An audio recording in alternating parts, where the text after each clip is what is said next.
যে সয়ার ভিতরে একটু মিশাই নিছি, একবারে দিয়ে দিতে হয় একবারে। আল্লাহ মাফ করে দিও কোন অন্যায় করে থাকলে আল্লাহ। তুই খা, আমি খাইছি তো, কেমন লাগছে? ভালো ভালো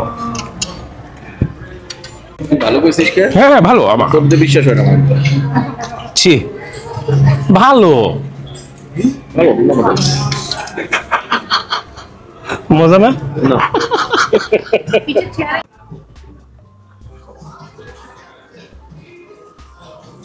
তো এখন আমি যে জায়গাটায় দাঁড়ায় আছি, স্বভাবত আমি সেই সব জায়গায় থাকি না। জায়গাটা হচ্ছে এই যে ওয়েস্টিন। এখন ওয়েস্টিনের সামনে আমার লেভেলের একটা মানুষ, আর সামনে দিয়ে আসা যাওয়া করতে পারি আমরা, কিন্তু ওইখানে ভিতরে যে ৩-৪ হাজার টাকা দিয়ে কি বলে এটাকে বা বুফে খাওয়ার কথাটা আমাদের অতটা মাথায় আসে না। আসে না। আসে না, আমারও আসে না। তো আজকে কেন এখানে এখানে হচ্ছে আমার বড় ভাইরা আমাদেরকে আজকে খাওয়াবে, মানে তারা ভাই বোনরা একটা প্ল্যান করছে এবং সেই প্ল্যানে আমিও যোগ হয়েছি। পেমেন্টও তারা করবে। সো ইন আ ওয়ে এটা বলা যায় যে আমার প্রথম ফাও খাওয়া ভিডিও না, এর আগেও বড় ভাইরা বহুত খাওয়াইছে, তাই না? হ্যাঁ, ইনশাল্লাহ এরকম বড় ভাইরা যদি শেরাটনে, সোনারগাঁও সব জায়গায় খাওয়ায়, আপনারা আস্তে আস্তে সব ভিডিও পাবেন। তাহলে চলেন, আমি আর ইমন এখন যাচ্ছি ওয়েস্টিনে। আমার এই পেজে বলা যায় এখন পর্যন্ত সব থেকে বড় জায়গা মনে হয় ওয়েস্টিন আপাতত। হ্যাঁ, একটা ভিডিও হয়ে যাবে ইনশাল্লাহ। তো লেটস গো, ওয়েস্টিনের ভিতরে যাই। ও তার চেয়ে বড় কথা, ভিতরে ভিডিও করতে দেবে কিনা এটা নিয়ে আমার সন্দেহ আছে। ওয়েস্টিনের সামনের দিকে কিন্তু বেশ সিকিউরিটির ব্যাপার, মানে একটু ভিতরে ঢোকার কিছু শর্ট নিতে চাইছিলাম, পরে বুঝতে পারলাম যে না, নেওয়া যাবে না। আর আমরা আসার মোটামুটি ঘন্টা খানেক আগে আমার বড় ভাই চলে আসছে, কারণ ওর অফিসের একেবারে পাশেই ছিল ওয়েস্টিন। তো চলেন এখন যাই একটু খাবার দাবার দেখি যে কি কি খাবার এখানে আছে। আর আজকে আপনারা দেখবেন যে একটা মধ্যবিত্ত মানুষ যখন খুব বড় জায়গায় যায় তার পরিস্থিতি কি হয়, একদম শিওর শর্ট জিনিস। তো এটা হচ্ছে চিংড়ি, মানে আমার মতে ওয়েস্টিনের এই জায়গাটা সব থেকে লোভনীয় জিনিস। এই আমার ক্যামেরাম্যান, আমার ক্যামেরাম্যান, এই ক্যামেরাম্যান দিয়ে আমার পোষাচ্ছে না। ও দোস্ত তুই ঠিক আছে, ক্যামেরাম্যান খুব একটা সুবিধার না। ও আমি ভিডিও করতেছি, ও আমার খাওয়া শুরু করে দিছে, বেয়াদব কোথাকার। পাঁপড়ও থাকবে, মানে পাঁপড়ও পাইছিলাম মাঝখানে এক জায়গায়। আবার সেগুলো খাওয়ার জন্য বিভিন্ন ধরনের সস, হ্যান্ডমেড সস, কিছু ইন্ডিয়ান খাবার ছিল, ডাল মাখনি, আলু মটর পনির, আবার ভাত ছিল। আর এদের কাবাবের কর্নারটা ছিল হচ্ছে লাইভ, এই সামনে থেকে সব দেওয়া আছে, যেমন আদানা কাবাব, ল্যাম কোফতা, চিকেন চাপ, এগুলো আপনি পছন্দ করে দিবেন আর ওই সামনের থেকে আপনাকে ওটা বানায় দিবে। সি ফুডের কর্নারটাও সেম, এখান থেকে দিবেন, ওই পাশ থেকে বানাই দিবে। আর এটা হচ্ছে স্যুপের কর্নার, এখান থেকে আপনি আইটেম পছন্দ করে দিবেন, সেই হিসেবে আপনাকে স্যুপ বানাই দিবে। ওয়েস্টার্নের খাবার দাবারগুলো সাজাইছে না অনেকখানি বড় এরিয়া ধরে। আর একটা আছে হচ্ছে রারা মাটন আছে, তারপরে পাইলাম হচ্ছে বিহারি কাবাব, আর এই ডিশটার নাম হচ্ছে স্টিমড ডরি ফিশ, আর এটা হচ্ছে আপনার সবার পরিচিত ফ্রাইড রাইস। আচ্ছা, আমার ভাই আমাকে এটা ট্যুর দিচ্ছে, ওর আবার অভ্যাস আছে তো সব জায়গায় এসে। আচ্ছা, এটা হচ্ছে ওই কোরাল মাছ এক কথায়। আচ্ছা, এটা হচ্ছে বিফ রিবস। আর যদিও এই খাবারটাকে দেখতে অনেকটা কাচ্চি ভাব আছে, বাট এটা হচ্ছে টেক্স মেক্স ল্যাম্ব রাইস। আর ওয়েস্টার্নের এই জায়গাটাতে ঢুকেই আপনার প্রথমে চোখে পড়বে এই বিফ রিব সেটটা, মানে বেশ বড় সড়ো একটা রিবের সেট আপনার সামনে এইভাবে দিয়ে রাখবে। প্রথমে শুরু করতে হবে এই যে হাড্ডি গুড্ডি বা রিব দিয়ে। একটু শুকনা লাগে না? না, ঠিকই আছে। বেশি বেশি মাংস খাইতে হবে। মারিব মাংস, খাইব সুখে, কি আনন্দ লাগছে বুকে। যদিও ব্যাপারটা হচ্ছে কি যে আমাদের তো আবার একটু ভাত না খাইলে পোষায় না, তবে হ্যাঁ যতই না পোশাক ভাত আমি নিব না। আচ্ছা, এটা হচ্ছে চিকেন শাসলিক। হ্যাঁ, ওকে। এখানে একটা জিনিস আমি দেখে গেছিলাম তখন, রারা মাটন। যদি এই জিনিসটা আসলে রাইসের সাথে খাওয়া উচিত, সেই লাগবে বিষয়টা।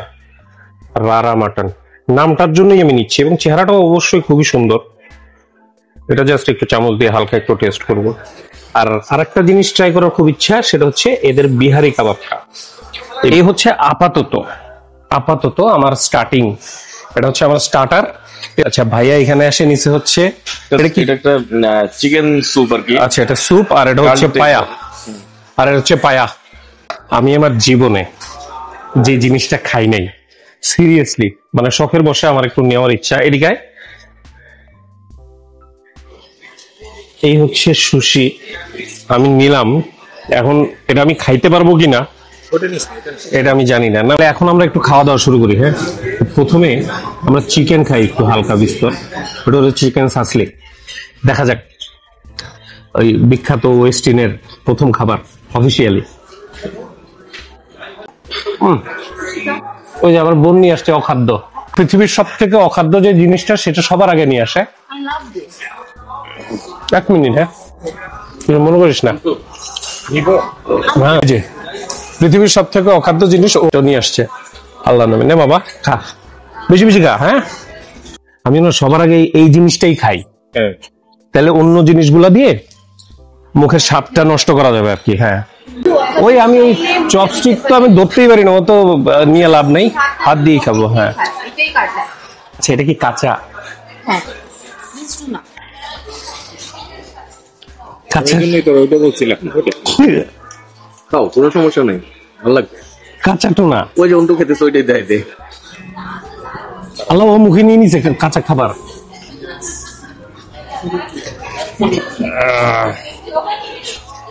এই যে সয়ার ভিতরে একটু মিশাই নিছি, একবারে দিয়ে দিতে হয় একবারে। আল্লাহ মাফ করে দিও কোন অন্যায় করে থাকলে। আল্লাহ খাইতে দে, খারাপ না। ওই ছেলেটারে খাইতে দে, তোমার খাইতে দিতেছ না।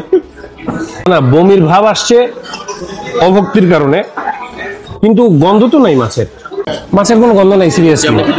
খাচ্ছিস কেমন করে তাই বলে এত শখ করে? এটা কি কি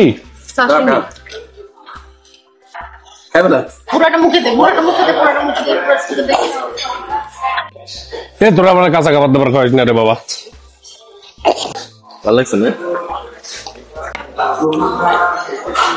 মানুষ টাকা পয়সা দিয়ে কিনে খায়। যাক ভালো, খুব একদম ভেরি গুড। মানে যারা খায় তাদের জন্য তো এটা। আমার ভাইয়ার কাছে তাদের বিফটা খুবই ভালো লাগছে, আমার কাছে আসলে ওই রকম লাগে নাই, এভারেজ টাইপের লাগছে। তার থেকে বেটার আমার কাছে এই রারা মাটনটা লাগছে, যে এটার খায় আমি বেশ খানিকটা ভালো স্বাদ পাইছি। তবে এই জিনিসটা এইভাবে না খেয়ে এটা না আসলে একটু পোলাও জাতীয় কিছু দিয়ে খাইলে খুব বেশি মজা লাগবে। এই টেবিলে মোটামুটি যা খাইলাম এখন পর্যন্ত সব থেকে মজা চিংড়িটাই। আর আমি আশা করব যে আমার জীবনের এই যে সুশি বলেন সাশিমি বলেন, এটা আমার জীবনের শেষ খাওয়া। এরপরে মনে হয় ওই জিনিস আমি আর কোনোদিন ধরবো না। খুব ভালো এটা, কিন্তু আমার জন্য না। তো আমি ওই টেক্স মেক্স ল্যাম্ব কোফতা যেটা, সেটা একটু নেওয়ার চেষ্টা করলাম, যে কাচ্চির কাছাকাছি যেহেতু চেহারা আছে এটা একটু নেওয়া যায়।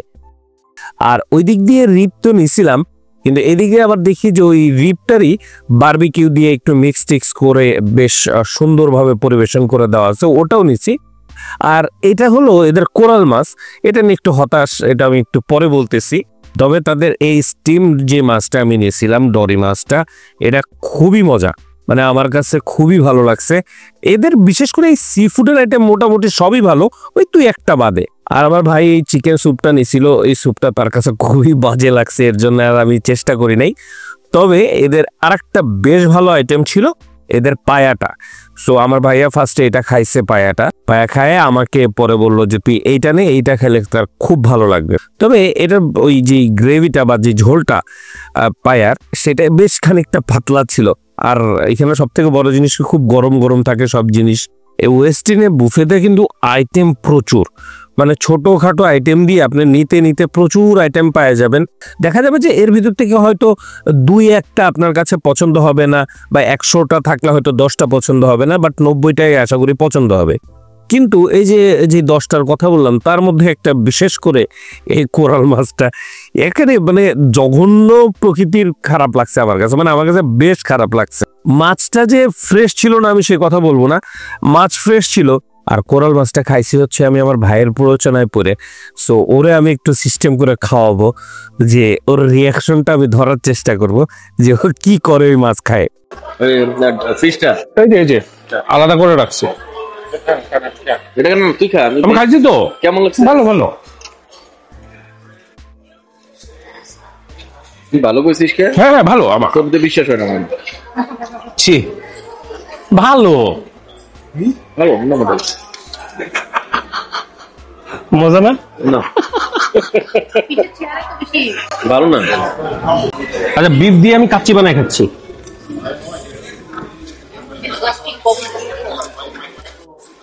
আমি খাইছি আপনারা আর খায়েন না কোনো দরকার নাই আর এবার হচ্ছে সেই টেক্স-মেক্স ল্যাম্প রাইস যেটা সেটা এটা মানে মুখে দিয়ে আমার কাছে মনে হলো যে আমি আসলে ভুল করছি, এগুলো আমাদের জন্য আসলে বানানো হয় নাই।